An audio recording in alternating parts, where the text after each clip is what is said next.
والصلاة والسلام على رسول الأمين وعلى آله وصحبه أجمعين। আজকের এই দলীয়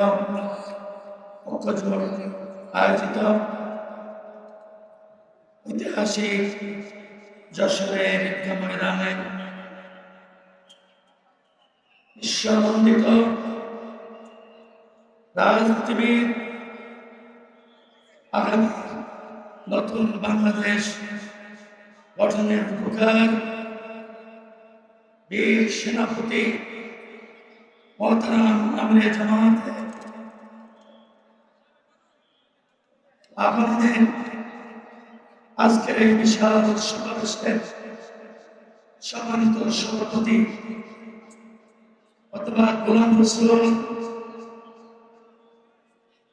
শহীদ কাফেলা বাংলাদেশ জামাত ইসলামের মোহতারাম সেক্রেটারি জেনারেল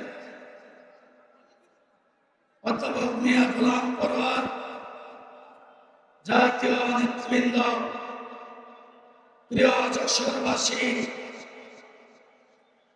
আসসালামু আলাইকুম ওয়া রাহমাতুল্লাহি ওয়া বারাকাতুহু। আজকের এই সমাবেশের মাধ্যমে জানিয়ে দিতে চাই, যশোরে 1971 সালে বাংলাদেশে প্রথম স্বাধীন, প্রথম মুক্ত জেলা হচ্ছে যশোর। অতএব দলীয় জোটে দাঁড়িপাল্লা মার্কা 6 প্রার্থী সরকারের প্রথম বাংলাদেশের নতুন সরকারের বিপ্লব